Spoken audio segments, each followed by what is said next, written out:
सद्गुरु श्री साईनाथुनि शरद बाबू जी की जय।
श्री सच्चिदानंद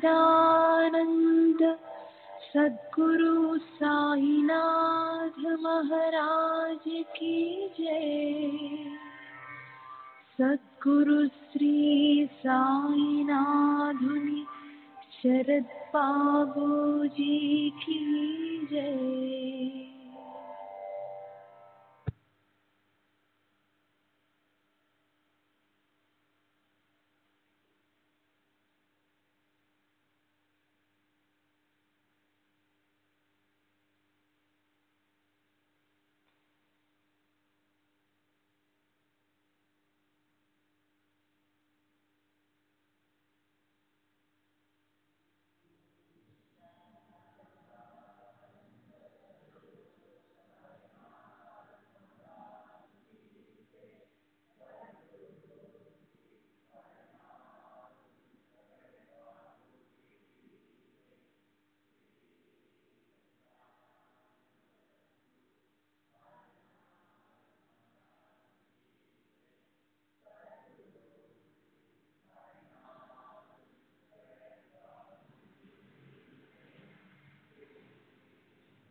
श्री सच्चिदानंद सद्गुरु साईनाथ महाराज की जय।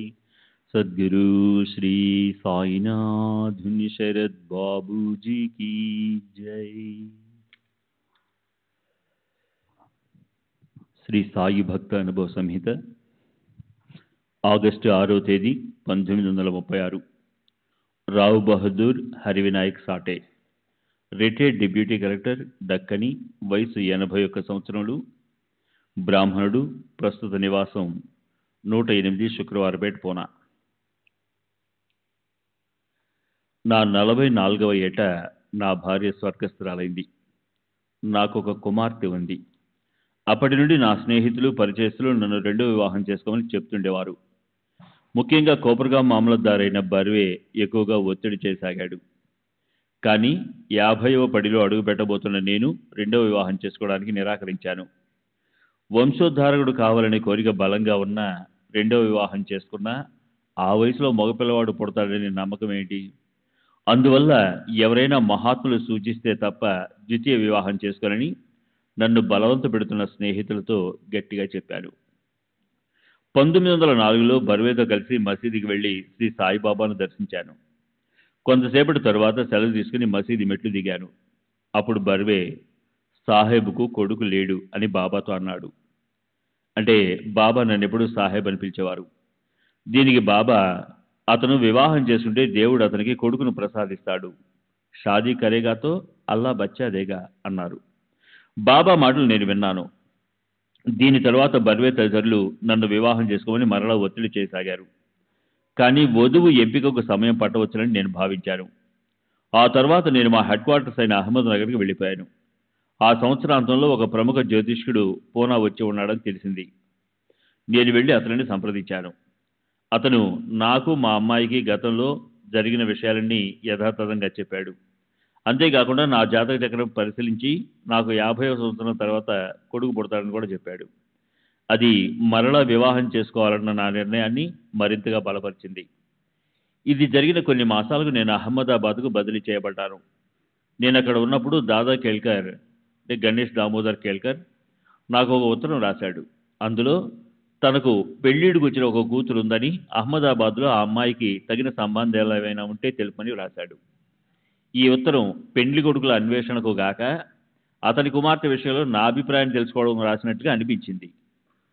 ఈ ఉత్తరం రాయడంలో శ్రీ సాయిబాబా పరోక్ష ప్రభావం కూడా ఉందనిపించింది. అందుకే నేను ఈ దూర ప్రాంతంలో ఆమెకు తగిన సంబంధాలేవి ఉండవని, అతను నన్ను దృష్టిలో ఉంచుకొని ఆ ఉత్తరం రాసి ఉన్నట్లయితే నా వయస్సు, ఇతర వివరాలు పరిగణించమని జవాబు రాశాను. అందుకు అతను నా పూర్తి వివరాలు తనకు తెలుసునని, నన్ను అతని అల్లునిగా చేసుకోవడానికి సంతోషపడుతున్నట్లు రాశాడు. అలాగైతే తన కూతుర్ని షిరిడీకి తీసుకెళ్లి శ్రీ సాయిబాబాకు చూపించి వారి అనుమతి తీసుకోవాల్సిందని, బాబా అనుమతి లేనిదే వివాహం చేసుకోవాలని జవాబు రాశారు. అప్పుడు దాదా కేల్కర్కు బాబా పట్ల వ్యతిరేక భావం ఉండేది. తన కుమార్తెను నాకు ఇవ్వడానికి బాబా అనుమతించరని, దానివల్ల వివాహం జరగదేమోనని సందేహించాడు. అందువల్ల వాయులోని బ్రాహ్మణ పండితుని, అంటే అతని బావమరిదిని సంప్రదిస్తానని చెప్పాడు. అందుకు నేను ఒప్పుకోలేదు. బాబా వద్దకు వెళ్ళి వారి అనుమతి తీసుకోవాల్సిందని పట్టుబట్టాను. దాంతో కేల్కర్కు తన కుమార్తెను తీసుకుని షిరిడీకి వెళ్ళవలసి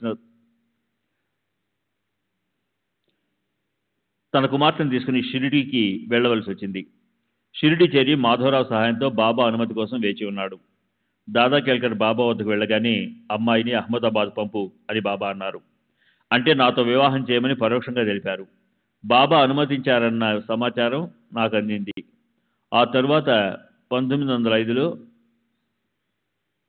నా 50వ సంవత్సరంలో నాకు దాదా కేల్కర్ కుమార్తెతో వివాహమైంది. తరువాత నాకు ఒక కుమారుడు, కుమార్తెలు కలిగారు.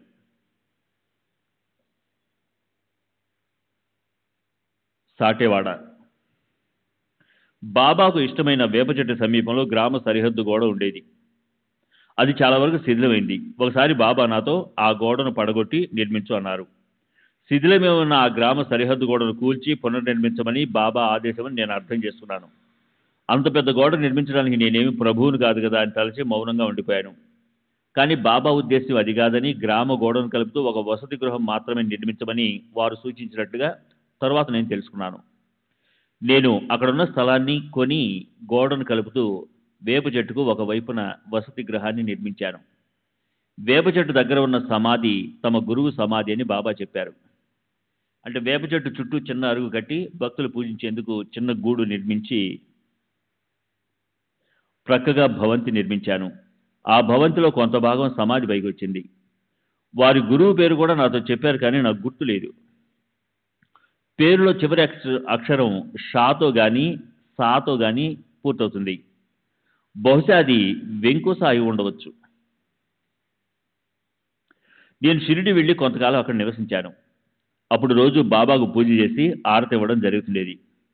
అయితే తరువాత కొన్ని రోజులకు కానీ గురు పూర్ణిమ రోజున బాబాకు ప్రత్యేక పూజలు ఉత్సవంగా చేసుకోవడం మొదలవలేదు. ఒక గురు పూర్ణిమ రోజున బాబా మా మామగారిని, అంటే దాదా కేల్కర్ని పిలిచి, ఈరోజు గురు పూర్ణిమ నీకు తెలీదా, పూజా సామగ్రిని తెచ్చి గురు పూజ చేసుకొని ఆదేశించారు. మేమందరం ఆ రోజు గురు పూజ చేసుకున్నాము. అప్పటి నుండి గురు పూర్ణిమ రోజున భక్తులందరూ బాబాను పూజించడం మొదలైంది. అది ఈనాటికి కొనసాగుతోంది. బాబా నన్నెప్పుడు హరిబా మొదలైన పేరుతో పిలిచేవారు కాదు. వారు నన్నెప్పుడు సాహెబ్ అని పిలిచేవారు. నేను మరికొందరు భక్తులు బాబా చెంత ఉండగా దేవుని తత్వం గురించి, సాధనా చతుష్టయం, వివేక వైరాగ్యాలు, సమాధి స్థితి, ముముక్షత్వము, బ్రహ్మము, సచ్చిదానందము మొదలైన వాటి గురించి బాబా సుదీర్ఘంగా ప్రసంగించినట్లు సంత్ కథామృత్ గ్రంథంలో రాసి ఉంది. అది సత్యదూరం. బాబా నా దగ్గర ఇలాంటి విషయాల గురించి ఎప్పుడూ మాట్లాడలేదు. ఇతరుల దగ్గర మాట్లాడారో లేదో నేను ఎరుగను. తరువాత భక్తలీలామృత గ్రంథంలోని 31వ అధ్యాయంలో నా వివాహాన్ని గురించి వ్రాయబడిన విషయం వాస్తవం కాదు. దానిని నన్ను సంప్రదించుకోవడానికి వ్రాశారు. వ్రాసిన తరువాత కూడా నాకు చూపించలేదు. నేను ఇంతకుముందు మీతో చెప్పిన విషయాలే వాస్తవాలు.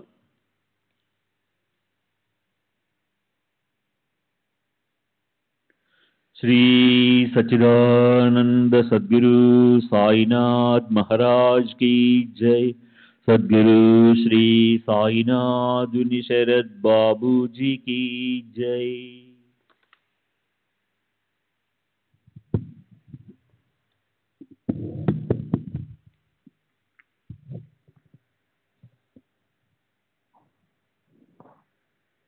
నా వివాహం జరగటానికి 1905 తర్వాత నాలో వచ్చిన గొప్ప మార్పుకు బాబానే మూల కారణం. అప్పటి నుండి వారే నా విధి నిర్ణేత, సూత్రధారి. నా ప్రాపంచిక, ఆధ్యాత్మిక, ఉద్యోగ, కుటుంబ విషయాలన్నింటిలో వారి రక్షణ, మార్గదర్శకత్వాన్ని ఆకాంక్షిస్తూ వారిని ప్రగాఢంగా నమ్మి నా బరువు బాధ్యతలన్నీ వారిపై మోపాను.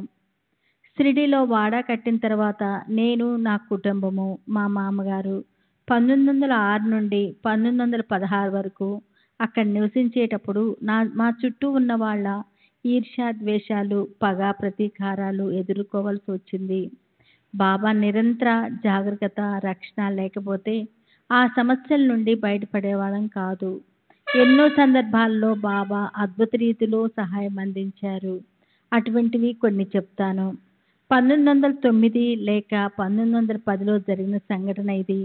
ఇప్పుడు నేను రెవెన్యూ కమిషనరు, శ్రీ ఖర్జస్ జిల్లా కలెక్టరు ఒక కమిటీగా ఏర్పడి ఉన్నాము. ఒకరోజు ఈ కమిటీ మన్మాడ్లో సమావేశమయ్యేందుకు నిర్ణయించబడింది. మన్మాడ్లో సమావేశం ముగిసిన తర్వాత ఇతర ప్రాంతాలకు వెళ్ళవలసి ఉంది. సమావేశానికి ముందు రోజు నేను షిరిడీలో ఉన్నాను. బాబా అభ్యంతర పెట్టరని తలచి మన్మాడ్ వెళ్ళటానికి అనుమతి కోసం మా మామగారిని బాబా దగ్గరికి పంపాను. అతను తిరిగి వచ్చి బాబా అనుమతి ఇవ్వలేదని చెప్పాడు. ఇది పెద్ద పెద్ద అధికారులతో కూడుకున్న పనని, సమావేశానికి వెళ్ళకపోతే ఉద్యోగం ఊడుతుందని చెప్పాను. మా మామగారు మరలా బాబా వద్దకు వెళ్ళి నా ప్రయాణం గురించి అడిగి చూశారు. కానీ బాబా అనుమతించలేదు. పైగా మన్మాడ్ వెళ్లకుండా నన్ను గదిలో బంధించి ఉంచమన్నారట. ఇలా 3 రోజులు నన్ను షిరిడీలో ఉంచిన తర్వాత మన్మాడ్ వెళ్లేందుకు బాబా అనుమతించారు. నేను మన్మాడ్ వెళ్ళి విచారిస్తే సమావేశం జరగవలసిన రోజు అధికారులు ఎవరూ రాలేదని, నిర్ణయించిన కార్యక్రమంలో మార్పు జరిగి సమావేశం వాయిదా పడిందని తెలిసింది. పాత కార్యక్రమాన్ని అనుసరించి తదుపరి విడుదలలో బస చేయటానికి కావలసిన గుడారం తదితర సామగ్రిని రైలు ద్వారా మన్మాడ్ నుండి ఇతర నిర్ణీత ప్రదేశాలకు పంపే ఏర్పాట్లు అప్పటికే నేను చేసి ఉన్నాను. కానీ ఆశ్చర్యకరంగా రైల్వే అధికారుల పొరపాటు వల్ల అవి పంపబడలేదని, మన్మాడ్లోనే ఉన్నాయని తెలుసుకున్నాను. అది నా మంచికే జరిగింది. ఒకవేళ అది పంపబడి ఉంటే వాటిని వెతికి తిరిగి తెప్పించుకోవడానికి నానా అవస్థలు పడవలసి వచ్చేది. కాబట్టి మన్మాడ్ వెళ్ళినందువల్ల నాకు జరిగిన నష్టమేదీ లేదు, ఒక మనశ్శాంతి కోల్పోవటం తప్ప. అంతేకాక షిరిడీలో నా కుటుంబంతో సాయిబాబా సన్నిధిలో ఎక్కువ సమయం గడపగలిగాను. నేను షిరిడీలో ఆగిపోవడం వల్ల నష్టపోతాననుకోవటం నా అజ్ఞానంగా అనిపించింది. కానీ త్రికాలజ్ఞులైన బాబాకు జరగబోయేదంతా తెలుసు. కావున వారే ఈ ఏర్పాటంతా చేశారు. ఇలాంటి సంఘటనలు మనకు బాబాపై ఉన్న నమ్మకం దృఢపడేందుకు తోడ్పడతాయి. ఉద్యోగరీత్యా నాకు కావలసిన ప్రమోషన్ రాలేదని ఎంతో అసంతృప్తిగా ఉండేది. విసుగు చెంది ఈ విషయం సాయిబాబాకు తెలియజేసి నేను ఉద్యోగానికి రాజీనామా చేస్తానని కూడా చెప్పాను. బాబా అలా చేయవద్దని, నాకు త్వరలోనే ప్రమోషన్ వస్తుందని చెప్పారు. కొన్నాళ్లకు బాబా చెప్పినట్లుగా నా సీనియర్లు మించి వ్యవసాయ సూపరింటెండెంట్గా నాకు ప్రమోషన్ ఇచ్చి కొల్హాపూర్ బదిలీ చేశారు. నా జీతం 100 రూపాయలు పెరగటమే కాకుండా నా సీనియర్ల కంటే నాకు ఎక్కువ పింఛను కూడా లభించింది. నా పింఛను విషయంలోనూ నాకు ఒక సమస్య ఎదురైంది. పింఛను శాఖ వారు నా పర్మనెంట్ ఉద్యోగమైన డెప్యూటీ కలెక్టర్ ఉద్యోగాన్ని ప్రాతిపదికగా తీసుకొని పింఛన్ మంజూరు చేశారు. కానీ నేను చివరిగా నిర్ణయించిన ఉన్నత పదవిని వారు పరిగణనలోకి తీసుకోలేదు. ఫలితంగా నాకు రావాల్సిన దానికన్నా పింఛను 50 రూపాయలు తగ్గింది. ఈ విషయం నేను సాయిబాబాకు చెప్పాను. ఇలా తక్కువ పింఛను తీసుకునే బదులు అసలు పింఛనే తీసుకోవడం మానివేస్తానని అన్నాను. బాబా ఆ 50 రూపాయలు కూడా తప్పక మంజూరు అవుతాయని, అల్లా మేలు చేస్తాడని చెప్పారు. నేను రెవెన్యూ కమిషనర్ అయిన కర్జెస్కు అప్పీల్ పిటిషన్ పంపాను. అతని సిఫార్సుతో నా పింఛను మొత్తము పూర్తిగా మంజూరైంది. బాబా ఎవరి మనసునైనా ప్రభావితం చేయగలరు, ఏదైనా సంభవింప చేయగలరు. మేగుడు విరాగాంలోనే నేను డెప్యూటీ కలెక్టర్గా పనిచేస్తున్నప్పుడు మేఘశ్యాముడనే బ్రాహ్మణ భక్తునితో పరిచయమైంది. అతడు నిరంతరము నమశివాయ అనే పంచాక్షరి మంత్రాన్ని జపిస్తూ ఉండేవాడు. అతనికి గాయత్రి మంత్రము, సంధ్య వార్చడం వంటివి కూడా తెలియవు. అతని శ్రేయస్సు కోరి గాయత్రి మంత్రాన్ని, సంధ్య వార్చడాన్ని నేర్పించాను. శివారాధన చేసుకోవటానికి అతన్ని బ్రోచ్ అనే ఊరికి పంపుతూ దారి ఖర్చులకు 8 రూపాయలు ఇచ్చాను. అతను ఎప్పుడూ ఒంటికాలపై నిలబడి శివుని ధ్యానించేవాడు. శ్రీ సాయిబాబా పరమశివుని అవతారంగా షిరిడీలో వెలిసి ఉన్నాడని, వారిని ఒకసారి దర్శించి రమ్మని చెప్పి అతన్ని షిరిడీ పంపించాను. కానీ బ్రోచ్ రైల్వే స్టేషన్లో సాయిబాబా మహమ్మదీయుడని విన్నాడు. నిష్కపటి ఆచారపరుడు అయిన అతను ఒక ముసల్మాన్కు నమస్కరించాలన్న ఆలోచనతోనే తీవ్రంగా కలత చెంది తనను షిరిడీకి పంపవద్దని నన్ను వేడుకున్నాడు. కానీ నేను మేగునికి నచ్చజెప్పి అతన్ని సాయిబాబాకు పరిచయం చేయమని మా మామగారికి జాబు వ్రాసి అతనికి ఇచ్చి షిరిడీ పంపాను. అతను షిరిడీ వెళ్ళి మసీదులోనికి అడుగడే సమయంలో సాయిబాబా అతన్ని చూస్తూనే ఈ దుష్టుని తరిమివేయండి అని మసీదులోనికి రానివ్వలేదు. అంతేకాకుండా అటువంటి మూర్ఖుణ్ణి తమ వద్దకు పంపానని నా మీద కూడా బాబా కోపడ్డారట. మేగుడు నిరాశపడి త్రయంబాకం వెళ్ళి అక్కడ గంగాద్వార్లో 1.5 సంవత్సరం పాటు శివుని పూజిస్తూ గడిపాడు. తిరిగి షిరిడీ వెళ్ళాడు. ఈసారి మా మామగారు ప్రేమంతో అతనికి మసీదులోనికి ప్రవేశించేందుకు, షిరిడీలో ఉండేందుకు అనుమతి లభించింది. బాబా వాచా బోధించకపోయినా క్రమేణా మేగుని అంతరంగంలో పరివర్తన తెచ్చారు. ఆ మార్పు అతనికి ఎంతో లబ్ధి చేకూర్చింది. మేగుడు నిరంతరము బాబాను సేవిస్తూ బాబాకు మధ్యాహ్నం, సాయంత్రం హారతులు క్రమం తప్పకుండా నిర్వహించేవాడు. 1912లో మేగుడు చనిపోయినప్పుడు బాబా తమ చేతులతో అతన్ని మృతదేహాన్ని స్పృశించి ఇతడు నా నిజమైన భక్తుడు అన్నారు. అంతేకాక అంత్యక్రియలైన తర్వాత తమ ఖర్చుతో బ్రాహ్మణులందరికీ భోజన ఏర్పాట్లు చేయమని ఆదేశించారు. బాబుసాహెబ్ దీక్షిత్ బాబా ఆజ్ఞ నెరవేర్చాడు. శ్రీ సచ్చిదానంద సద్గురు సాయినాథ్ మహారాజ్ కీ జై. సద్గురు శ్రీ సాయినాథుని శరత్ బాబూజీ కీ జై.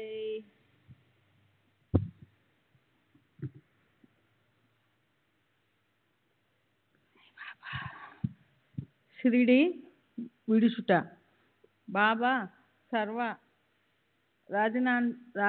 లాంఛనాలతో వైభవంగా మసీదు నుండి చావడికి వెళ్తున్నప్పుడు నేను బాబా దర్బారు యొక్క రాజదండాన్ని అంటే చిహ్నాన్ని పట్టుకొని బాబా ముందు నడిచేవాడిని. అంతటి విశిష్టమైన సేవ నాకు లభించిందని చాలామందికి నాపై అసూయగా ఉండేది. వాళ్ళు మరికొందరు గ్రామస్తులు కలిసి నానావళిని నాపై ఉసిగొలిపి నన్ను బాధించి అవమానించట ద్వారా షిరిడీ నుండి తరిమివేయాలని కుట్ర పన్నారు. ఒకసారి చావడి ఉత్సవంలో నేను బాబా దర్బారు అంటే రాజదండాన్ని పట్టుకొని బాబా ముందు నడుస్తున్నాను. ఇంతలో హఠాత్తుగా నానావళి నా మీద పడి ఒక గాజు పెంకుతో నా మెడ వెనుక గాయపరిచాడు. ఆత్మరక్షణార్థం నేను అతన్ని రోడ్డు పక్కనే పడి ఉన్న ఒక కట్టెల మోపుపై తోసి కదలకుండా అదిమి పట్టాను. అది చూసి బాబా సాహెబ్ అట్లా చెయ్యొద్దు అని కేక వేశారు. తర్వాత షిరిడీలో గాలి నాకు ప్రతికూలంగా ఉందని గ్రహించి చాలా జాగ్రత్తగా మెలగడం మొదలెట్టాను. ఒకరోజు బాబాకు నైవేద్యం తీసుకొని మసీదుకు బయలుదేరబోతున్నాను. ఇంతలో మా మామగారు అంటే దాదా కేల్కర్ పరుగు పరుగున వచ్చి నన్ను మసీదుకు వెళ్ళవద్దని, అక్కడ మసీదు ద్వారం బయట నానావళి నన్ను చంపడానికి ఒక గొడ్డలి చేతబట్టుకొని నిలబడి ఉన్నాడని చెప్పాడు. అంతే, నేను బాబా వద్ద సెలవు కూడా తీసుకోకుండా అటు నుండి అటే షిరిడీని శాశ్వతంగా వదిలిపెట్టి వెళ్ళిపోయాను. నిజానికి బాబా నన్ను షిరిడీలో ఉంచదలుచుకోలేదని అనిపించింది. బాబా నన్ను నానావళి బారి నుండి కాపాడలేకపోయారు కాబట్టి బాబాను విశ్వసించవద్దని నాకు చాలామంది చెప్పారు. అప్పుడు నేను విఠలుని భక్తుడు గాయక్వాడ్ లీడర్ అయిన గంగాధర శాస్త్రి తన శత్రువుల బారి నుండి పారిపోయి విఠలుని గుడిలో తలదాచుకున్నప్పుడు అతని శత్రువులు విఠలుని ముందే అతనిని చంపివేసిన ఉదాంతాన్ని వాళ్లకు గుర్తు చేశాను. నేను షిరిడీ విడిచిపెట్టడం, పూనాలో స్థిరపడడం నా మంచి కోసమే జరిగింది. సాయిబాబా షిరిడీలో ఉన్నప్పుడు రక్షించినట్లే పూనాలో కూడా నన్ను సదా కాపాడుతున్నారు. 1916 ప్రాంతంలో అనుకుంటాను, ఉద్యోగరీత్యా పూనా సమీపంలోనున్న కోత్రూడ్ అనే ప్రదేశానికి వెళ్ళాను. నా వసతి కొరకు మంగులు అంటే కడజాతి వారు పవిత్రమైన ఔదుంబర వృక్షం కింద గుడారం వేశారు. అంతేకాక గుడారపు త్రాళ్లను ఆ చెట్టుకు కట్టి దానిని అపవిత్రం చేశారు. అప్పుడు నాకు ఆ విషయం తెలియదు. దానిని తర్వాత నాకు దురదృష్టకర సంఘటనలు ఎన్నో జరిగాయి. ఇలా ఎందుకు జరుగుతున్నాయో విచారించిన తర్వాత నాకు అసలు విషయం తెలిసింది. నేను బాబాను ప్రార్థించాను. వారు నా కలలో కనిపించి మొదట ఒక బ్రాహ్మణ్ణి పిలిపించి ఆ చెట్టు శుద్ధి చేసేందుకు పూజలు జరిపించమన్నారు. తర్వాత ఆ చెట్టు మొదట్లో దత్తుని పాదుకలు ప్రతిష్ఠించమని చెప్పారు. నేను వారు చెప్పినట్లుగా చేశాను. అక్కడ ఒక పూజారిని నియమించి నిత్యం 2 సార్లు పాదుకలను పూజించే ఏర్పాటు కూడా చేశాను. 28/8/1936 కొనసాగిన సంభాషణలు. నా స్వభావం గురించి చెబుతూ బాబా సాహెబ్ కల్లా కపటం లేని మనిషి అన్నారు. అందువల్ల వారు నన్నెప్పుడు కొట్టలేదు, తిట్టలేదు. కానీ బాబా ఇతర భక్తులను కొట్టేవారు, తిట్టేవారు. ఒకసారి మాత్రం నన్ను కొడతానని బెదిరించారు. దీనికి కారణం నేను చేసిన పొరపాటే. మా మామగారికి నాకు ఏవో మనస్పర్ధలు ఉన్నందువల్ల నేను షిరిడీలో వేరుగా ఉండసాగాను. నా బసలో ధనుర్మాస వేడుకలను జరపదలచి అందరినీ ఆహ్వానించాను. మా మామగారిని మాత్రం ఆహ్వానించలేదు. నేను బాబాను ఆహ్వానించడానికి మసీదు వెళ్ళినప్పుడు నన్ను చూడగానే ఆ కర్రని ఇలా తీసుకురా అని ఒక భక్తుడిని ఆదేశించారు. నేను మౌనంగా నిలబడిపోయాను. వెంటనే బాబా మనస్థితి మారింది. సరేలే, నేను వస్తాను అన్నారు. ఆ రోజు వారి కోపానికి మరొక కారణం కూడా ఉంది. ఆ ఉదయం నేను ఒక మార్వాడికి సంబంధించిన తగాదాలలో అనవసరంగా తలదూర్చాను. ఇది కూడా బాబాకు నచ్చి ఉండదు. నేను ఒకసారి బాబా చేతిలో దెబ్బలు తినని వాడిని నేనొక్కడినే అని గొప్పగా చెప్పుకున్నాను. ఇది విని మాధవరావు దేశపాండే నా ముందే బాబాను అందుకు కారణం అడిగాడు. బాబా అతనిని నేనెందుకు కొట్టాలి? అతనిని కొట్టడానికి అతని మామ ఉన్నాడు కదా అన్నారు. మా మామగారు ప్రత్యక్షంగా కొట్టకపోయినా నన్ను తరచూ డబ్బులు అడుగుతూ వేధిస్తూ ఉంటారని అది కొట్టడంతో సమానమని బాబా అభిప్రాయం. బాబా నన్ను ఆడంబరాలకు, గర్వానికి, చెడు పనులకు దూరంగా ఉంచి నా ఆధ్యాత్మిక ఉన్నతికి సహాయపడేవారు. కొన్ని ఉదాహరణలు చెప్తాను. సాటేవాడ శంకుస్థాపన కార్యక్రమం ఒక పౌర్ణమి రోజు జరిగింది. ఆ రోజు జరుగుతున్నట్లు నాకెవరూ తెలియపరచలేదు. పౌర్ణమి ముందు రోజు నేను వేరే షిరిడీ బయలుదేరాము. మా ప్రయాణం గురించి ఎవరికి చెప్పలేదు. మేము ఆ రోజు సాయంత్రానికి కోపర్గాం చేరాము. రాత్రిపూట బాబాను దర్శించడం కష్టమవుతుందని ఆ రాత్రికి కోపర్గాంలో ఉండి ఉదయాన్నే షిరిడీ వెళ్దామని చెప్పి వేరే నన్ను ఒప్పించాడు. మేము ఉదయమే లేచి షిరిడీకి వెళ్ళాము. మేము వెళ్ళే సమయానికి బాబా లెండి నుండి వస్తూ కనిపించారు. వారి దర్శనం కోసం 80-90 మంది జనం ప్రోగై ఉన్నారు. మేము వెళ్ళి సాష్టాంగ ప్రణామం చేశాం. బాబా నీవు సరైన సమయానికే వచ్చావు. వాడా శంకుస్థాపన కార్యక్రమం జరపాలి అన్నారు. నేను శంకుస్థాపన కార్యక్రమం ఆడంబరంగా జరుగుతుందని ఆశపడ్డాను. నేను వెంటనే పార తీసుకొని త్రవ్వడానికి ఉపక్రమించాను. ఇది చూసి బాబా నువ్వు ఇక్కడికి ఎందుకు వెళ్ళడం? నువ్వు అక్కడికి ఎందుకు వెళ్ళడం? అవన్నీ మనకెందుకు? అవన్నీ తాపీ మేస్త్రీలు పనివాళ్ళు చూసుకుంటారు అని నన్ను ఆపేశారు. దాంతో పద్ధతి ప్రకారం జరగవలసిన విధంగా శంకుస్థాపన కార్యక్రమం జరగలేదు. తర్వాత మా మామగారు నేను పౌర్ణమి రోజు వస్తున్నట్లు తనకు ముందు రోజే తెలుసునని, అందుకే ఆ రోజు శంకుస్థాపన కార్యక్రమం తలపెట్టానని చెప్పాడు. నేను వస్తున్నట్లు అతనికి ఎలా తెలిసింది అని అడిగాడు. ముందు రోజు బాబా సాహెబ్ రేపు వస్తున్నాడు, ఈ విషయం నాకు చాకలి చెప్పింది. సాహెబ్ యొక్క గుడారాన్ని ఆమెకు ఉతకడానికి వేశారట అని అన్నారని చెప్పాడు. నేను గుడారము పంపలేదు, నేను వస్తున్నట్లు చాకలి కబురు చేయలేదు. ముందు రోజు రాత్రి వేరే నన్ను కోపరగాంలో ఆపేయడం మంచిదే అయింది. మా మామగారి తండ్రి వైపు బంధువులు ఎవరో చనిపోయారు. అతని 10 దిన కర్మ కర్తృవులు ఆ రోజు జరిపించారు. ఇల్లంతా మైలపడి రోదనలతో గందరగోళంగా ఉంది. మేము వచ్చి ఉంటే మాకు మడిగా వడ్డించేందుకు కూడా ఎవరూ లేరని తెలిసింది. బాబా తమ బిడ్డల చర్యలను వాళ్ళు ఎంత దూరంలో ఉన్నా జాగరూకతతో గమనిస్తూ ఉంటారు. ఓసారి నేను కోపావేశానికి లోను కాకుండా ఎటువంటి క్రూర చర్యలకు పాల్పడకుండా బాబా కాపాడారు. మా మామగారు షిరిడీ సమీపంలో 20 ఎకరాల భూమిని కొనమని నాకు సలహా ఇచ్చాడు.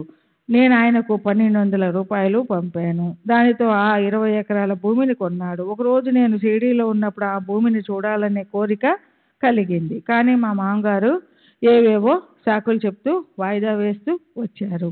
తన సోదరుని కుమారుడు బాబు చనిపోవడంతో బాబు భార్య వాళ్ళతోనే ఉంది. ఆమెకి ఈ పొలం విషయం తెలిస్తే దానిలో భాగం అడుగుతుందని అతని భయం. కానీ నేను ఆ భూమిని చూడాలనే పట్టు వీడలేదు. ఒకరోజు భూమిని చూడాలని నిర్ణయించుకొని తాత్య దగ్గర నుండి బండిని తెప్పించాను. నా భార్య మొదట వస్తానని చెప్పింది. కానీ చివరి నిమిషంలో తన తండ్రి గారి మాటలకు తల ఒగ్గి రానని చెప్పింది. నేను కోపావేశంతో రెచ్చిపోయి బండివాణి నుండి కొరడా లాక్కొని చెప్పిన మాట వినినందుకు ఆమెను కొట్టబోయాను. హఠాత్తుగా మేగుడు పరిగెత్తుకుంటూ వాడాకు వచ్చి బాబా నన్ను వెంటనే మసీదుకు రమ్మంటున్నారని చెప్పాడు. నేను బాబా దగ్గరికి వెళ్ళాను. నేను మసీదుకు వెళ్ళగానే బాబా నన్ను చూసి ఏమిటి విషయం, ఏం జరిగింది అని అడిగారు. అంతేకాదు నా భార్య మరియు మామగారు ఎందుకు అలా చేయాల్సి వచ్చిందో నాకు అర్థమయ్యేలా నీ పొలం అక్కడే ఉంటుంది, దానిని చూడవలసిన అవసరమేముంది అని మందలించారు. నా అనవసర కోపానికి తొందరపాటుకు సిగ్గుపడి తిరిగి వచ్చాను. నా ప్రవర్తనను శ్రేయస్సును బాగా గమనిస్తూనే ఉండేవారు. బాబా నన్ను నైతికంగా పతనం కాకుండా కాపాడిన మరో సంఘటన గురించి వివరిస్తాను. ఒకసారి కుతూహలం కొద్దీ మొదటిసారిగా ఒక భక్తురాలి ఇంటికి వెళ్ళాలని అభిలషించాను. ఆమె ఇంటికి వెళ్లే ముందు పలానా చోటుకు వెళ్ళావా అని బాబా అడిగారు. అక్కడి ప్రదేశాల పేర్లు నాకు తెలియవు గనుక బాబా అడిగిన ప్రశ్నలోని మర్మం నాకు బోధపడలేదు. బాబా అంతటితో ఆ విషయాన్ని ఆపేశారు. తర్వాత నేను ఆ స్త్రీ ఇంటికి వెళ్ళి ఆమెతో సంభాషించసాగాను. త్వరలోనే చెడు ఆలోచనలు నా మనసులో తొలచసాగాయి. అప్పుడు అకస్మాత్తుగా ఆ ఇంటి ముందు బాబా ప్రత్యక్షమై మూసి ఉన్న తలుపులను త్రోశారు. వాకిట నుండే బాబా ఎంత గొప్ప కార్యానికి పూనుకోబోతున్నావు అని అర్థం వచ్చే రీతిలో ఏవో సంజ్ఞలు చేసి అంతరార్థమయ్యారు. ఇలా నా చెడు ఆలోచనలు నా మనసులో స్థిరపడి వాటిని ఆచరణలో పెట్టకముందే వారు సమయానికి వచ్చి నన్ను హెచ్చరించారు. నా తప్పు తెలుసుకుని వెంటనే ఆ ఇంటి నుండి వెనుదిరిగాను. తిరిగి ఆ ఛాయలకు వెళ్ళలేదు. తరువాత నేను వెళ్ళిన చోటుకు స్థానికంగా ఉన్న పేరు, బాబా ఆ రోజు ప్రస్తావించిన పేరు ఒకటేనని తెలిసి నేను ఆశ్చర్యపోయాను. శ్రీ సచ్చిదానంద సాయినాథ్ మహారాజ్ की जय. सद्गुरु श्री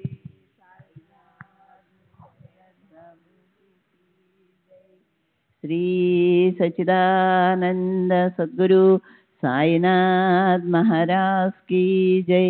सद्गुरु श्री साईनाथ शरद बाबूजी की जय. కుటుంబ వ్యవహారములు. బాబా నా కుటుంబ ఉద్యోగ ఆధ్యాత్మిక విషయాలలో సహాయపడేవారు. 1904లో నేను తిరిగి వివాహం చేసుకుంటే భగవంతుడు నాకు కుమారుణ్ణి ప్రసాదిస్తాడని బాబా చెప్పారు. 1906లో దాదా కేల్కర్ కుమార్తెను నాకు భార్యగా ఎంపిక చేశారు. దీనితో దాదా కేల్కర్ బాబా భక్తుడై షిరిడీయే తన శాశ్వత నివాసంగా చేసుకున్నాడు. తరువాత 1908లో బాబా ఆదేశానుసారం నేను షిరిడీలో వాడాను నిర్మించాను. గావ్ కుస్ బాంధా వాడా కేవలం బాబా దగ్గరికి వచ్చే భక్తుల వసతి కోసం నిర్మించినప్పటికీ మా మామగారు, మా అత్తగారు, నా భార్య, అప్పుడప్పుడు నేను అక్కడ నివసించేవాళ్ళం. ఈ వాడా నిర్మించక ముందు గౌరవప్రదమైన యాత్రికుల వసతి కోసం చావడి మాత్రమే ఉండేది. వాడా శంకుస్థాపన ఎలా జరిగిందో మీకు ముందే వివరించాను. వాడాను నిర్మించేందుకు గోడలు కొంతవరకు లేపాము. వాటి ఎత్తు పెంచడానికి వేప చెట్టు తొలి రోజుల్లో బాబా ఈ చెట్టు కింద కూర్చొని సాధన చేసుకున్నారు. వేప చెట్టు కొమ్మలు అడ్డుపడ్డాయి. వాటిని నరికివేయందే నిర్మాణం సాగదు. పవిత్రమైన ఆ చెట్టు కొమ్మలు నరికేందుకు ధైర్యం చాలక బాబా దగ్గరికి వెళ్ళాం. బాబా సమస్య విని నిర్మాణానికి అడ్డొచ్చిన మేరకు కొమ్మలను నరికేయండి, మన గర్భంలో అడ్డం తిరిగిన బిడ్డను సైతం కోసి తీయవలసిందే కదా అన్నారు. బాబా ఆజ్ఞ అయిన తరువాత కూడా పవిత్రమైన చెట్టు కొమ్మలు నరకడానికి భయపడి పనివారెవరూ ముందుకు రాలేదు. తరువాత బాబానే వచ్చి ఆ అడ్డు వచ్చిన కొమ్మలను నరికివేశారు. తరువాత నిర్మాణం పూర్తయింది. ఆ తరువాత వేప చెట్టు చుట్టూ అరుగు, పైకి వెళ్లేందుకు మెట్లు, బాబా గురువు యొక్క సమాధిపై గూడు కట్టబడ్డాయి. దానికైన ఖర్చు బాబా నన్ను భరించమన్నారు. ఇంకా ఆధ్యాత్మిక కార్యాలకు, ధర్మ కార్యాలకు కూడా డబ్బు ఖర్చు చేయించేవారు. ఉదాహరణకు దాసగణు రచించిన మహాత్ముల జీవిత చరిత్రలు అను గ్రంథం ముద్రణకు సిద్ధంగా ఉన్నప్పుడు బాబా ఆ ఖర్చు నిమిత్తం నా చేత 75 రూపాయలు ఇప్పించారు. నేను రెండవ వివాహం చేసుకున్న తర్వాత 2 కుమార్తెలు జన్మించారు. మా అత్తమామలు బాబా దగ్గరికి వెళ్ళి బాబా మాట ఇచ్చిన ప్రకారం నాకు కుమారుడు కలగాలని ప్రార్థిస్తూ, బాబా మాకెప్పుడు మనవడు పుడతాడు అని అడిగారు. అందుకు బాబా, నేను అల్లాను ప్రార్థిస్తున్నాను, వారు తప్పక నీ కోరిక తీరుస్తారు అన్నారు. 1-2 సంవత్సరాల తరువాత 1913లో నాకు కుమారుడు జన్మించాడు. బాబా కృప వలన వాడు సంపూర్ణ ఆరోగ్యంతో ఉన్నాడు. వాడే ఈ వయసులో నాకు ఆసరా. నా భార్య, మామగారితో నేను ఎలా మెలగాలో అన్న విషయంలో బాబా నాకు చేసిన సూచనలు మీకు ముందే చెప్పాను. నా కుటుంబ వ్యవహారంలో బాబా ఎంత శ్రద్ధ కనపరిచేవారో తెలియజేసే మరో సంఘటన వివరిస్తాను. నేను రిటైర్ అయిన తరువాత నా ఆర్థిక పరిస్థితులు క్షీణించసాగాయి. అలాంటి ఒక సమయంలో నా భార్య నగ ఒకటే అమ్మాను. అప్పుడు ఆ తెలివి తక్కువ సాహెబ్ నా కూతురు నగెందుకు అమ్మాడు అని బాబా మా మామగారితో అన్నారట. మా మామగారి సోదరుని కుమారుడైన బాబు అంటే బాబాకు అమితమైన ప్రేమ. బాబు నాకు అసిస్టెంట్ లిమాయే. నేనెప్పుడు ఏవలా మరియు కోపర్గాంలో రెవెన్యూ సర్వే విభాగంలో సహాయక సూపరింటెండెంట్గా ఉన్నాను. లిమాయే వద్ద ఉద్యోగం చేస్తూ ఉండేవాడు. అతడికి ఉద్యోగంపై ఆసక్తి లేదు. ఉద్యోగాన్ని నిర్లక్ష్యం చేసి షిరిడీ వెళ్ళి బాబా సేవ చేసుకుంటూ గడిపేవాడు. లిమాయే ఈ విషయంపై నాకు ఫిర్యాదు చేశాడు. నేను మా మామగారికి చెప్పాను. మా మామగారు, ఏం చేద్దాం, అతను బాబా ఆజ్ఞానుసారం నడుచుకుంటున్నాడు అన్నారు. కానీ బాబా త్వరలో ఏం జరగబోతుందో తెలిసిన బాబా, ఉద్యోగం పోతే పోని, వాడి నన్ను సేవించుకొనివ్వండి అన్నారు. బాబు ఎల్లప్పుడూ బాబాతోనే ఉండి చేతనైనంత సేవ చేసుకునేవాడు. అందువల్ల లిమాయే బాబును అతని ఇష్ట ప్రకారమే చేయనివ్వసాగాడు. 1910కి అతని చివరి రోజులు సమీపించాయి. బాబా తమకు కానుకగా వచ్చిన తినుబండారాలలో రుచికరమైన వాటిని ముందుగా బాబుకి ఇచ్చేవారు. బాబు అతనికి ఇష్టమైన మామిడి పండ్లు. 1910 నుండి భక్తులు బాబాకు మామిడి పండ్లు ఎక్కువగా సమర్పించేవారు. అతనికి ఇష్టమైన మామిడి పండ్లు ఎక్కువగా తింటుండేవాడు. బాబా మా మామగారిని, బాబు ఆరోగ్యం జాగ్రత్త, బాబు కడే లక్ష ఠేవా అని హెచ్చరించారు.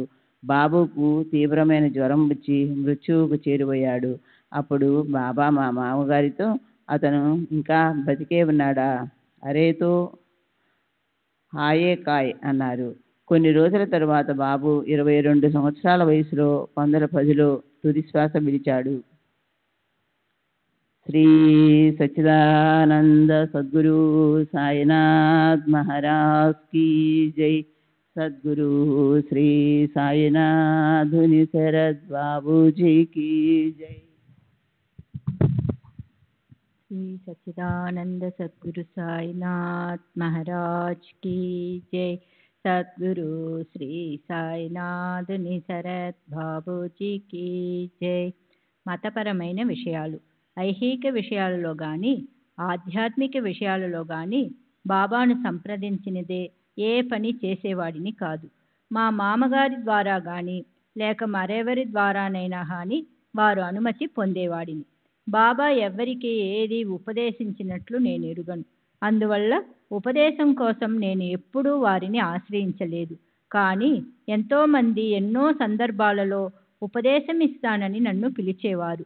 ఉదాహరణకు 1915 లేక 1917లోనో ఖరగ్పూర్, మీరజ్ యాత్రలు ముగించుకుని షిరిడీ వచ్చినప్పుడు ఉపాసని బాబా పంచదశిలోని విషయాలను బోధపరుస్తానని తమ దగ్గరికి రమ్మని ఆహ్వానించారు.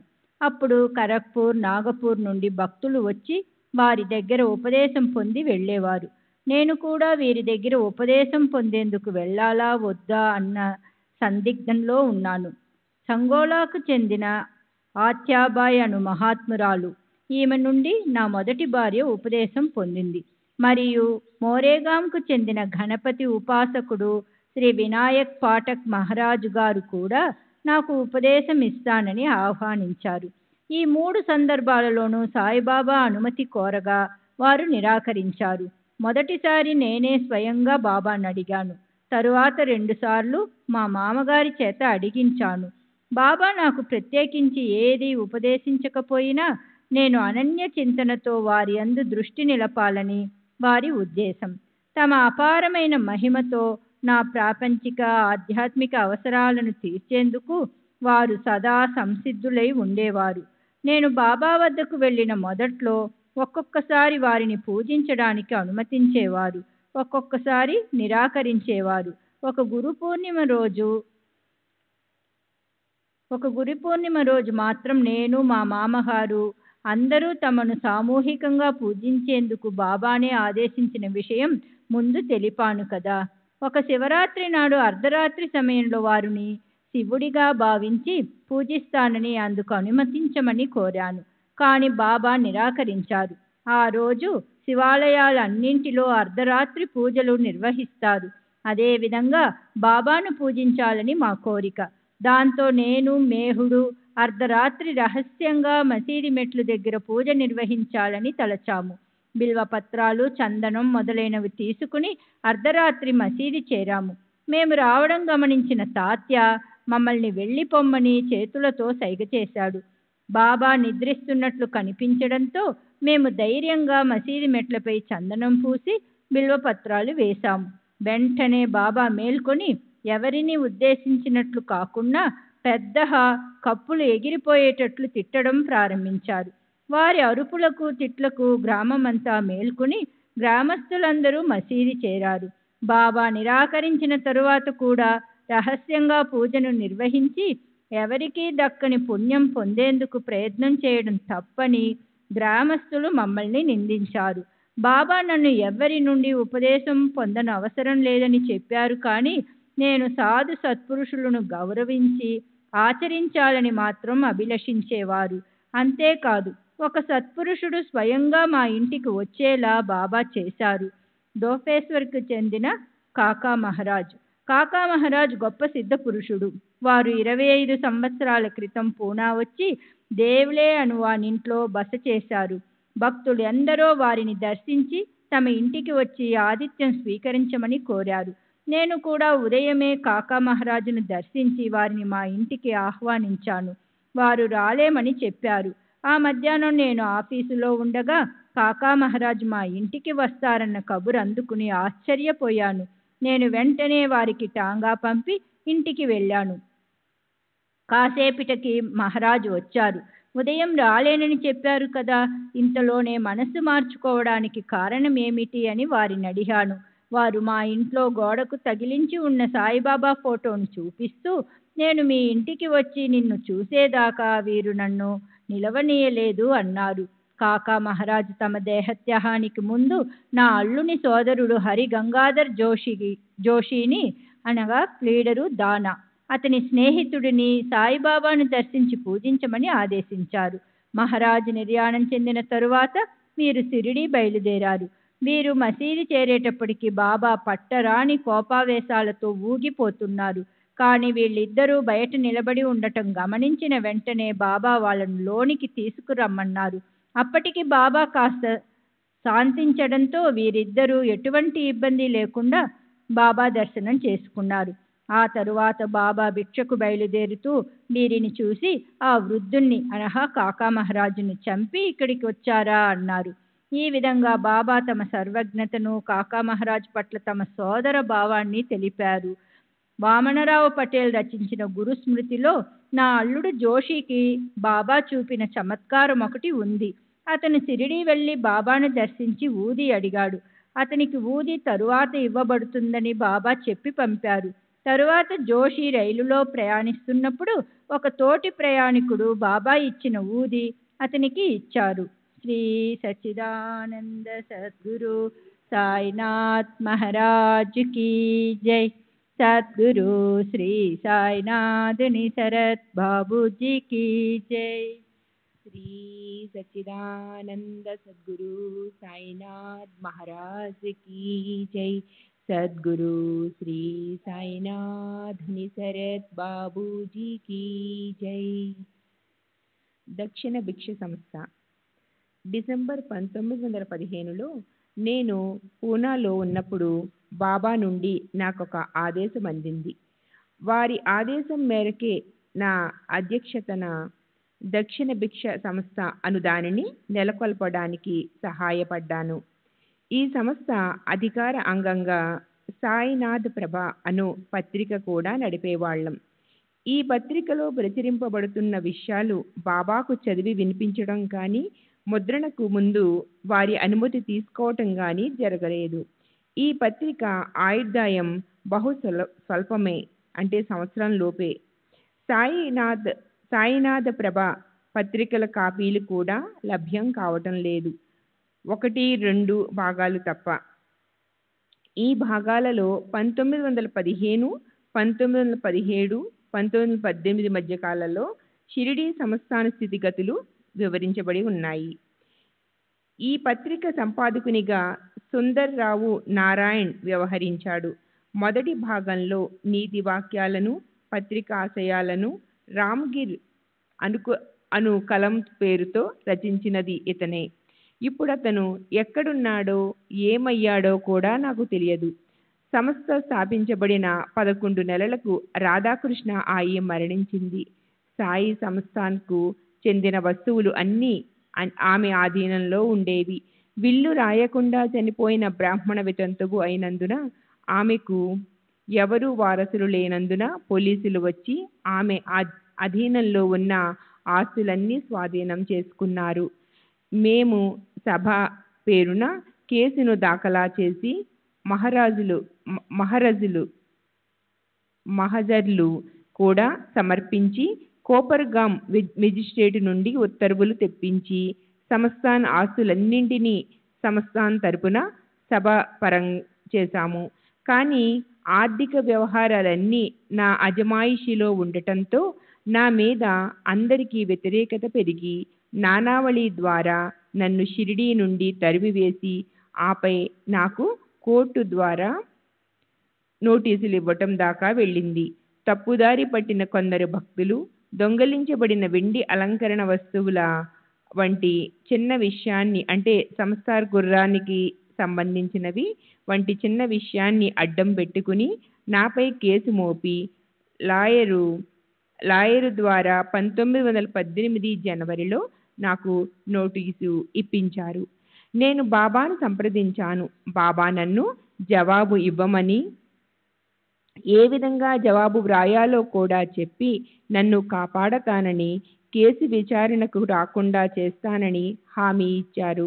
నేను బాబా చెప్పినట్లుగా జవాబు వ్రాసి పంపాను. బాబా చెప్పినట్లే జరిగింది. నా మీద గాని సభ మీద గాని ఎటువంటి విచారణ జరగలేదు. బాబా మరియు ఇతర మహాత్ములు, వారి అంతర్జ్ఞానం. నేను షిరిడీలో ఉండగా బాబా ఒకరోజు మామూలుగా వెళ్ళే సమయానికి లెండి తోటకు బయలుదేరలేదు. మసీదు గోడకు ఆనుకుని పడుకున్నారు. ఇలా 1 గంట గడిచింది. బాబా లెండీకి వెళ్ళే సమయం మించిపోతూ ఉండటంతో లెండీకి ఎందుకు వెళ్ళలేదని భక్తులు బాబాను ప్రశ్నించారు.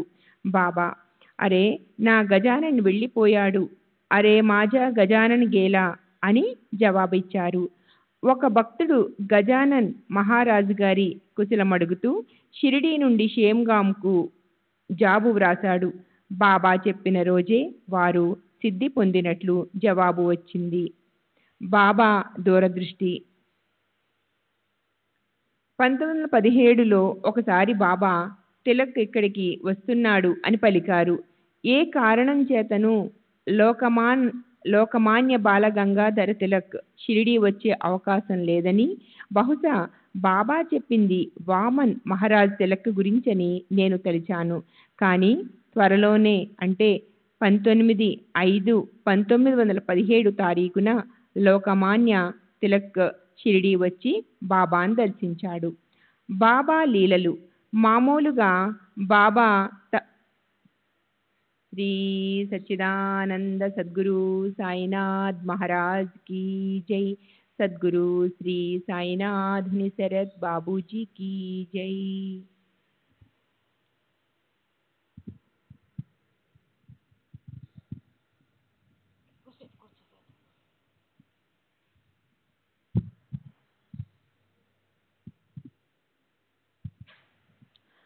బాబా లీలలు. మామూలుగా బాబా తమ భక్తులకు చేసిన ఉపకారాలు, అద్భుత కార్యాలు భగవంతుడు చేసినట్లుగా చెప్పి ఆ గొప్పతనాన్ని భగవంతునికే ఆపాదిస్తారు. అది బాబా వినమ్రత కావచ్చు, లేక ఆయన పద్ధతి కావచ్చు. కానీ కొన్ని విషయాలలో మాత్రం తామే చేసినట్లుగా తెలియజేశారు. మొదటిది, నా పింఛన్ మంజూరు విషయంలో అధికారులపై ఒత్తిడి తెచ్చి నా పూర్తి పింఛన్ మంజూరు చేయిస్తానని చెప్పారు. రెండవది, దాజీ హరి లేలే జీతం పెంపు విషయంలో నాసిక్లో లాండ్ రికార్డ్స్ ఇన్స్పెక్టర్గా పనిచేస్తుండిన దాజీ హరిలేల్ బాబా దర్శనార్థం షిరిడీ బయలుదేరాడు. దారిలో కోపర్గాంలో ఆగి లైబ్రరీకి వెళ్ళి గెజెట్ చూశాడు. అందులో అతని జీతం 125 రూపాయల నుండి 150 రూపాయలకు పెరిగినట్లు ఉంది. తర్వాత అతను షిరిడీ వచ్చి బాబాను దర్శించాడు. బాబా అతనిని 15 రూపాయల దక్షిణ అడిగారు. దాజీ తన దగ్గర డబ్బు లేదని చెప్పాడు. బాబా, నిన్ననే నీకు 25 రూపాయలు ఇచ్చాను, వెళ్ళి డబ్బు తీసుకురా అని ఆదేశించారు. దాజీ వాడకొచ్చి జరిగిన విషయమంతా నాకు చెప్పి 15 రూపాయలు అప్పు తీసుకుని బాబాకు సమర్పించాడు. బాబా ఉవాచ, నేను పిల్లవాళ్ళుగా ఉన్నప్పుడు శాలువాలు నేసేవాడిని. నా తండ్రి నా అద్భుత పనితనానికి మెచ్చి నాకు 5 రూపాయలు బహుకరించారు. నేనొకప్పుడు కోర్మండల్ తీరంలో నివసిస్తూ ఉండేవాడిని. అక్బర్ పాదుషా పసిబిడ్డగా ఉన్నప్పుడు అతనిని కాపాడాను. అతను నా పట్ల భయభక్తులతో ఉండేవాడు. పెటాన్కు చెందిన ఆ బ్రాహ్మణ్ణి ఏకనాథ్ మహారాజ్ నేను ఎరుగుదును. అంతటి శ్రేష్టమైన బ్రాహ్మణులు ఈ రోజుల్లో కనిపించటం లేదు. చాంద్బాయ్ పాటిల్ నా దగ్గరికి వచ్చి నా గుర్రాన్ని ఎక్కడికి తోలేశావు అని అడిగాడు. నన్నెందుకు అడుగుతావు? నీ గుర్రం ఆ కట్ట పక్కనే మేస్తూ ఉంటుంది, వెళ్ళి చూడు అన్నాను. బాబా నోటి గుండా వెలువడిన మాటలు ఇంత మాత్రమే. ఆ మాటలకు నా ఊహాగానంతో కల్పన చేసి కథలు అల్లి సాయి కథ కరండక అను గ్రంథాన్ని వ్రాశాను. దీనిని వ్రాసే ముందు బాబాకు చెప్పలేదు, వారి అనుమతి కూడా తీసుకోలేదు. బాబా చెప్పే విషయాలు చాలా క్లుప్తంగా ఉండేవి. వారు కథలు కూడా చెబుతుండేవారు, కానీ చాలాసార్లు కథలను అర్ధాంతరంగా ఆపేసేవారు. శ్రీ సచ్చిదానంద సద్గురు సాయినాథ్ మహారాజ్ కి జై. సద్గురు శ్రీ సాయినాథ్ శ్రీ సచిదానంద సద్గురు సాయినాథ్ మహారాజ్ की जय సద్గురు శ్రీ సాయినాథుని శరత్ బాబూజీ की जय జూన్ 1936 పూనా దాసగణ మహారాజ్ ఉరఫ్ గణపతిరావు దత్తాత్రేయ సహస్రబుద్ధే కీర్తనాకారుడు వయసు సుమారు 78 సంవత్సరాలు బ్రాహ్మణుడు నాందేడు శ్రీ సాయిబాబా నాకు చాలా కాలంగా తెలుసు.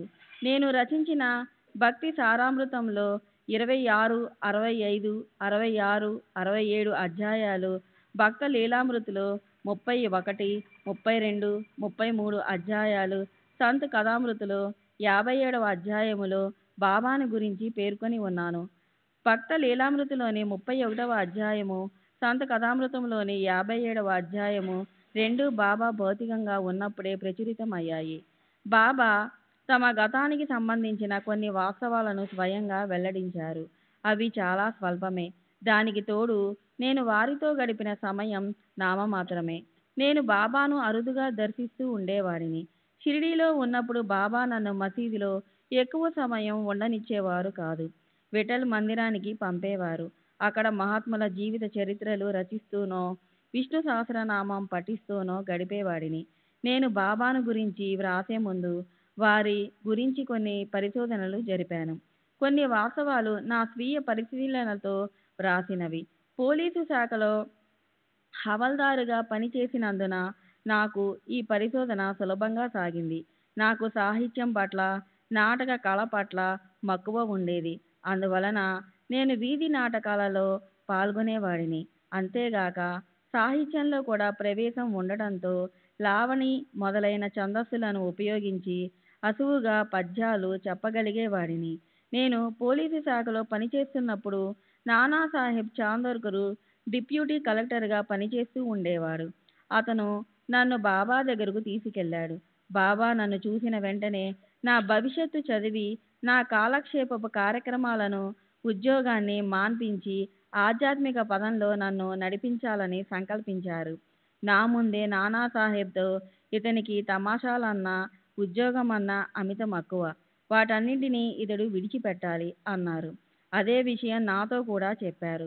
కానీ అవంటే నాకిష్టం. క్రమేణా తమాషాలలో పాల్గొనడం మానివేశాను. ఒక ఉద్యోగ విషయానికి వస్తే ఉద్యోగం వదిలిపెట్టే ఆలోచన మాత్రం నాకు లేదు. నన్ను ఉద్యోగం మానేయమని బాబా సలహా ఇచ్చిన ప్రతిసారి చూస్తాను అనేవాడిని. దాంతో బాబా నాకు కొరత వేస్తే గాని ఉద్యోగం మాననని అన్నారు. అలా సుమారు 10 సంవత్సరాల పాటు బాబా నన్ను ఉద్యోగం వదిలివేయమని పదే పదే చెప్పారు. ఇక బాబా నన్ను ఎన్నోసార్లు శిక్ష, అవమానం, మరణం నుండి కూడా కాపాడి చివరికి 1903లో నా అంతట నేనే ఉద్యోగాన్ని త్యజించే పరిస్థితులు కల్పించి ఉద్యోగానికి ఏ విధంగా రాజీనామా చేయించారో అన్న వివరాలను తర్వాత వెల్లడిస్తాను. ఒక విచారణలో భాగంగా బాబా ఇచ్చిన సాక్షి వాగ్మూలాన్ని బట్టి వారి పూర్వాపరాలను గూర్చిన కొన్ని వివరాలు వెలుగులోకి వచ్చిన వైనాన్ని వర్ణిస్తాను. నగలు దొంగిలించినట్లుగా ఒక వ్యక్తిపై ధూళే తహసీల్దార్ మెజిస్ట్రేట్ కోర్టులో నేరం మోపబడింది. ఆ వ్యక్తి తనకు ఆ నగలు షిరిడీలో ఉన్న సాయిబాబా ఇచ్చారని, అందుకు వారే సాక్ష్యమని చెప్పారు. దాంతో సాయిబాబాను కోర్టుకు హాజరు కావలసినదిగా కోర్టు వారు సమన్లు జారీ చేశారు. బాబా ఆ సమన్లు పుచ్చుకోవడానికి నిరాకరిస్తూ వాటిని దునిలో వేశారు. కానీ బాబాకు సమన్లు అందజేసినట్లు రిపోర్టు పంపబడింది. సమన్లు పంపినా రానందువల్ల సాక్ష్యం ఇచ్చేందుకు కోర్టులో బాబాను హాజరుపరచమని వారెంట్ జారీ చేయబడింది. ఈ వారెంట్ తీసుకుని కోపర్గాంకు చెందిన గణపతిరాంజీ అను హెడ్ కానిస్టేబుల్ మసీదుకు వచ్చాడు. బాబాను అరెస్టు చేయడానికి అతనికి ధైర్యం లేదు. అందువల్ల వారెంటులోని విషయాలు బాబాకు చెప్పి తనతో కోర్టుకు రమ్మని అభ్యర్థించాడు. కానీ బాబా తిరస్కరించారు. పైగా కోపంతో ఆ వారెంట్ను చెత్తకుప్పలో వేయమన్నారు. అతనికి ఏం చేయాలో తోచలేదు. నేనప్పుడు మసీదులో ఉన్నాను. ఈ విషయం బాబా భక్తుడైన నానాసాహెబ్ చాందోర్కర్కు తెలియజేయమని అతనికి సలహా ఇచ్చాను. చాందోర్కర్ అప్పుడు అహ్మద్ నగర్లో డిప్యూటీ కలెక్టర్గా పనిచేస్తున్నాడు. అతను చాందోర్కర్ను సంప్రదించాడు. కోర్టుకు వెళ్ళడం బాబాకు భక్తులకు ఇష్టం లేకపోతే ఒక విన్నపం తయారు చేయించి అందులో భక్తులందరి చేత సంతకాలు పెట్టించి కోర్టుకు సమర్పించమని చెప్పాడు. భక్తులు ఆ విధంగానే చేశారు. ఆ మహాజరులో శ్రీ సాయిబాబా సాధారణ వ్యక్తి కాదని, అసంఖ్యాక భక్తులచే దైవంగా పూజింపబడుతున్న సత్పురుషులని, వారి విషయంలో సామాన్య కోర్టు పద్ధతులు అనుసరణీయం కాదని, ఆ తరువాత తలెత్తే పర్యవసానాల దృష్ట్యా అలా చేయడం భావ్యం కాదని, వారి సాక్ష్యం కావాలంటే ఒక కమిషనరును షిరిడీ పంపి విచారించవచ్చని భక్తులు పేర్కొన్నారు. అప్పుడు ధూళే కోర్టు వారు నానా జోషి అనే ఫస్ట్ క్లాస్ మెజిస్ట్రేట్ను కమిషనర్గా బాబా సాక్ష్యం నమోదు చేసేందుకు షిరిడీ పంపారు. అతను షిరిడీ రావడానికి 3 గంటల ముందు బాబా కుర్చీలు, బల్లలు తెప్పించి మసీదును చిన్న కోర్టుగా రూపొందించారు. కమిషనరు మసీదుకు వచ్చి విచారణ ప్రారంభించాడు. ఈ విచారణ అసాధారణమైనది. ఆ విచారణ సారాంశం ఇది: శ్రీ సచిదానంద సద్గురు సాయినాథ్ మహారాజ్ కీ జై. సద్గురు శ్రీ సాయినాథ్ బాబూజీకి జై. కమిషనర్, మీ పేరేమిటి? బాబా, నన్ను అందరూ సాయిబాబా అంటారు. కమిషనర్, మీ తండ్రి పేరు? బాబా, సాయిబాబానే. కమిషనర్, మీ గురువుగారి పేరు? బాబా, వెంకూసా. కమిషనర్, మీ మతము? బాబా, కబీరు. కమిషనర్, మీ కులము? బాబా, దైవము పర్వర్దిగర్. కమిషనర్, మీ వయస్సు? బాబా, లక్షల సంవత్సరాలు. కమిషనర్, ప్రమాణపూర్వకంగా మీరు చెప్పబోయేదంతా నిజమేనా? బాబా, నిజమే. కమిషనర్, నిందితుడు మీకు తెలుసా? బాబా, తెలుసు, నాకు అందరూ తెలుసు. కమిషనర్, నిందితుడు మీ భక్తున్నని, మీతో కలిసి ఉంటున్నానని చెప్తున్నాడు, నిజమేనా? బాబా, నిజమే, నేను అందరితో కలిసే ఉంటాను, అందరూ నావారే. కమిషనర్, అతను చెప్తున్నట్లు నగలు అతనికి మీరిచ్చారా? బాబా, అవును, నేనే ఇచ్చాను. అయినా ఎవరికి ఇచ్చేది? కమిషనర్, మీరు అతనికి నగలు ఇచ్చినట్లయితే ఆ నగలు మీకెక్కడవి? బాబా, సర్వము నాదే. కమిషనర్, బాబా, దొంగతనమనే నేరం అతనిపై మోపబడింది. అతడేమో ఆ నగలు మీరిచ్చినట్లు చెబుతున్నాడు. బాబా, ఏమిటిదంతా? ఈ పీడతో నాకేంటి సంబంధం? అంటూ బాబా కోపంతో అక్కడి నుంచి లేచి వెళ్ళిపోయారు. బాబా ఇచ్చిన జవాబులతో కమిషనర్ ఖిన్నుడయ్యాడు. బాబా ప్రతి ప్రశ్నకు అవును అనే జవాబు చెబుతుండడంతో అతనికి ఏం రాసుకోవాలో తెలియలేదు. ఇంతలో ఒకరు గ్రామ డైరీ తెప్పించి చూస్తే విషయాలు బయటపడతాయని సలహా ఇచ్చారు. ఆ డైరీలో గ్రామానికి వచ్చిన కొత్త వాళ్ళ పేర్లు, వారు ఎన్ని రోజులు గ్రామంలో ఉండినది మొదలైన విషయాలు తప్పక నమోదు చేయబడతాయి. కమిషనర్ ఆ డైరీని పరిశీలించాడు. ఆ డైరీలో అటువంటి వ్యక్తి ఆ సమయంలో షిరిడీలో ఉన్నట్లు నమోదు చేయబడలేదు. షిరిడీ, దాని పరిసరాలు దాటి బాబా ఎన్నడూ వెళ్ళలేదని అందరికీ తెలిసిన విషయమే. కమిషనర్ బాబాకు ఈ విషయాలన్నీ వివరించాడు. అతను షిరిడీయే రాలేదని, బాబాతో ఉండలేదని, బాబా అతడికి నగలు ఇవ్వలేదని కూడా వివరించాడు. బాబా దీన్ని కూడా సమర్థించారు. ధూళే కోర్టు వారు బాబాను సంతకం కానీ వేలిముద్ర కానీ కోరలేదు. విచారణ అంతటితో ముగిసింది. కమిషనర్ తన విచారణ ఫలితాలను కోర్టుకు సమర్పించాడు. కోర్టు నిందితుడిని దొంగగా నిర్ధారించి జైలు శిక్ష విధించింది. బాబా వయస్సును ఎవరూ నిర్ధారించలేరు. అలాగే వారి కులమతాలు, తల్లిదండ్రుల వివరాలు కూడా అంత సులభంగా నిర్ణయించలేము. 40 సంవత్సరాల క్రితం నేను షిరిడీకి చెందిన సాళుబాయి షెల్కే అనే ఆమెను కలిశాను. అప్పుడు ఆమె వయస్సు 65 లేక 70 సంవత్సరాలు ఉంటాయి. ఆమె నాకు చెప్పిన విషయం ఏమిటంటే, తనకు 8-10 సంవత్సరాల వయసులో వివాహమైందని, ఆ సమయంలోనే బాబా షిరిడీ వచ్చారని, 1895లో మేము చూసినప్పుడు బాబా ఎలా ఉన్నారో అప్పుడు కూడా అలాగే కనిపించేవారని చెప్పింది. అంటే 45-50 ఏళ్ల వారిలా. సాయిబాయి అనే మరో ముసలావిడ బాబా బాలునిగా షిరిడీకి వచ్చారని చెప్పింది. ఈ వివరాలను బట్టి మహాసమాధి నాటికి బాబా వయస్సు 100 సంవత్సరాలు పైబడి ఉండవచ్చు. బాబాను, వారి వయస్సు, పూర్వ వివరాలను గూర్చి అడిగే సాహసం ఎవరికి ఉంది? అందుకే నిర్ధారణగా ఏదీ చెప్పలేము. బాబా అప్పుడప్పుడు తమ గత కాలపు జ్ఞాపకాలు చెబుతూ ఉండేవారు. తమ గురువు వెంకూసా అని, వారి కృప వల్లనే తాము ఈ స్థితికి చేరుకున్నామని ఎన్నోసార్లు చెప్పారు. బాబాకు సంబంధించిన ఎన్నో విషయాలు నిగూఢంగానే ఉండిపోయాయి.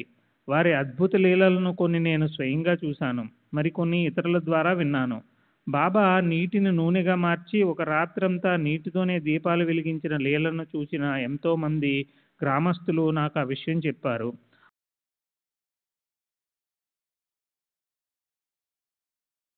సహాయంతో మసీదు పైకప్పుకు వేలాడదీయబడిన చెక్క పలక మీద బాబా నిద్రించడం నేను స్వయంగా చూశాను.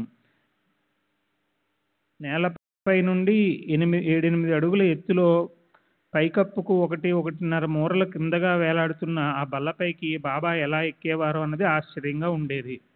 శ్రీ సచ్చిదానంద సద్గురు సాయినాథ్ మహారాజ్ కీ జై. సద్గురు శ్రీ సాయినాథుని శరత్ బాబూజీ కీ జై.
శ్రీ సచ్చిదానంద సద్గురు సాయినాథ్ మహారాజ్ కీ జై.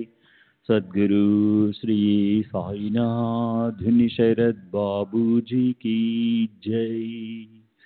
साई रहम नजर करना, बच्चों का पालन करना. साई रहम नजर करना, बच्चों का पालन करना. जाना तुमने जगत पसारा, सब ही झूठ जमाना. जाना तुमने जगत पसारा, सब ही झूठ जमाना. साई रहम नजर करना, बच्चों का पालन करना. साई रहम नजर करना, बच्चों का पालन करना. मैं अंधा हूँ बंदा आपका, मुझसे पथ दिखलाना. मैं अंधा हूँ बंदा आपका, मुझसे पथ दिखलाना. साई रहम नजर करना, बच्चों का पालन करना. साई रहम नजर करना, बच्चों का पालन करना. दास गणों कहे अब क्या बोलूं, थक गई मेरी रसना। दासगणों कहे अब क्या बोलूं, थक गई मेरी रसना। साई रहम नजर करना, बच्चों का पालन करना। साई रहम नजर करना, बच्चों का पालन करना। रहमो नजर करो अब मोरे साई, तुम बिना नहीं मुझे माँ बाप भाई। रहमो नजर करो मैं अंधा हूँ बंदा तुम्हारा, मैं अंधा हूँ बंदा तुम्हारा। मैं ना जानू, मैं ना जानू, मैं ना जानू अल्लाह इलाही।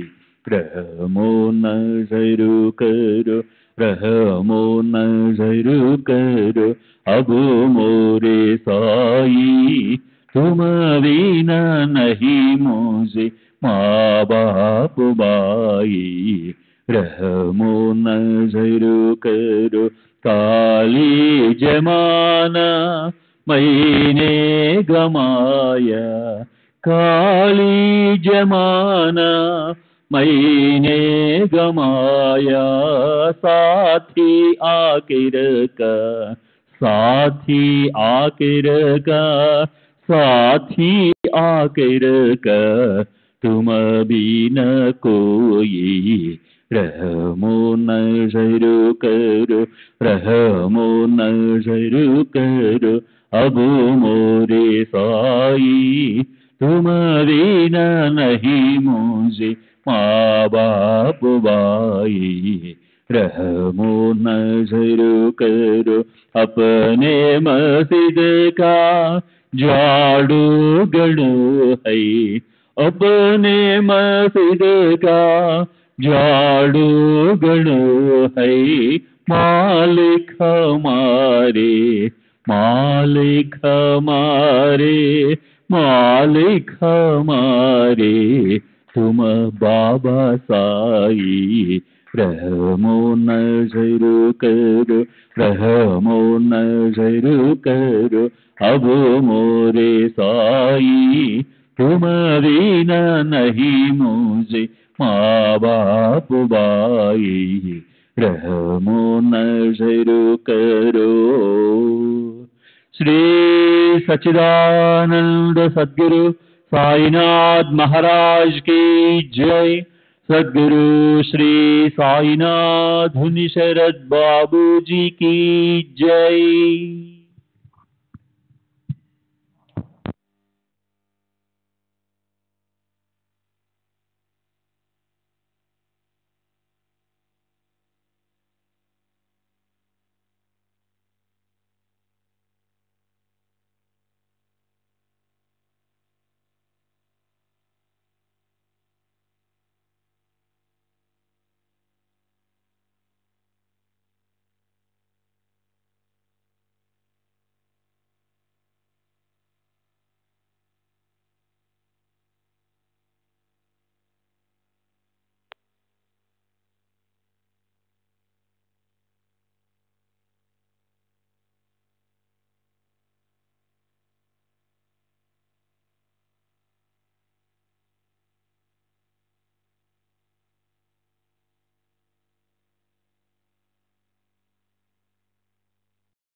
श्री सच्चिदानंद सद्गुरु साईनाथ महाराज की जय। सद्गुरु श्री साईनाथ धुनि शरद बाबू जी की जय।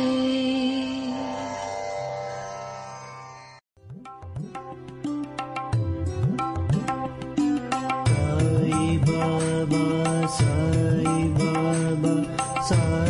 बाबा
Sai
Baba, Sai Baba.